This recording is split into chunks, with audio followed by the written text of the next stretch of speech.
పార్టీకి రాష్ట్రంలో అధికారంలో ఉండడం, తర్వాత సీనియర్ నాయకుడిగా జీవన్ రెడ్డికి పేరు ప్రతిష్టలు ఉండడం అనేది జీవన్ రెడ్డి గారికి కలిసి వచ్చే అంశంగా కూడా చెప్పుకోవచ్చు. సో బాజిరెడ్డి గోవర్ధన్ గారు మంచి లీడర్ అయినప్పటికీ ప్రస్తుతం ఉనికిలో లేదు బీఆర్ఎస్ పార్టీ. కీలక నేతలందరూ కాంగ్రెస్ పార్టీలోకి వెళ్ళిపోవడం ఒకటి బీఆర్ఎస్ పార్టీకి మైనస్గా చెప్పుకోవచ్చు.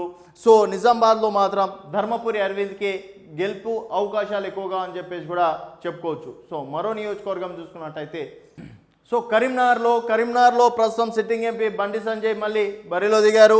అలాగే బి వినోద్ కుమార్ మాజీ ఎంపీ, అలాగే వెలిచెల రాజేందర్ రావు కాంగ్రెస్ పార్టీ. సో వినోద్ కుమార్ మొన్నటి వరకు అంటే ఎడ్జ్లో ఉన్నట్టు కూడా కనిపించింది. సో విలమ సామాజిక వర్గం అనేది ఇక్కడ చాలా కీలకంగా ఉంటుంది. ఇప్పుడు వరకు జరిగినటువంటి ఎంపీ ఎన్నికల్లో కూడా దాదాపుగా ఎక్కువ సార్లు గెలిచింది విలమ సామాజిక వర్గమే. సో విలమ సామాజిక వర్గాన్ని కంచుకోటగా కరీంనగర్ అని చెప్పేసి కూడా అంటుంటాం. సో అలాంటి విలమ సామాజిక వర్గంలో బండి సంజయ్ 2019లో గెలవడం అనేది జరిగింది.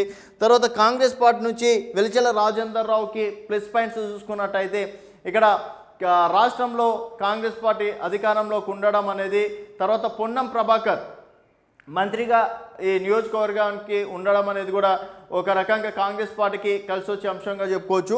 బట్ వినోద్ కుమార్కి వ్యక్తిగతంగా పేరు కావచ్చు, తను చేసిన అభివృద్ధి పనులతోటి వినోద్ కుమార్ ప్రజల వద్దకు వెళ్తున్నారు. సో బండి సంజయ్ ఎజెండా ఇక్కడ కరీంనగర్లో రామ్ మందిర్ ఎఫెక్ట్, అలాగే బండి సంజయ్ స్పీచెస్ కావచ్చు, తర్వాత మోడీ సభలు కావచ్చు, అవి బండి సంజయ్కి చాలా వరకు ప్లస్ పాయింట్గా మారింది. సో ఇక్కడ మొన్నటి వరకు బీఆర్ఎస్ వర్సెస్ బీజేపీ అన్నట్టుగా సాగింది.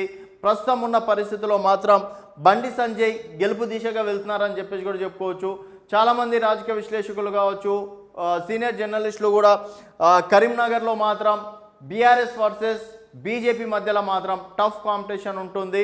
అలాగే ఇప్పుడున్న పరిస్థితుల్లో మాత్రం బండి సంజయ్ కొంతమేర ఎడ్జ్లో ఉన్నట్టు కూడా కనిపిస్తుంది. సో మరి బండి సంజయ్కి రామ్ మందిర్ ఎఫెక్ట్ అనేది, తర్వాత తను అభివృద్ధి చేశానని చెప్పేసి కూడా అంటున్నారు. అండ్ గత 2023లో అసెంబ్లీ ఎన్నికల్లో ఓడిపోయిన సానుభూతి అనేది ఇప్పుడు ఎంతవరకు కలిసి వస్తుంది అనేది చూడాలి. అండ్ యువకుల ఓట్ బ్యాంక్ మాత్రం వన్ సైడ్గా బండి సంజయ్కి వెళ్ళే అవకాశాలు ఉన్నాయి.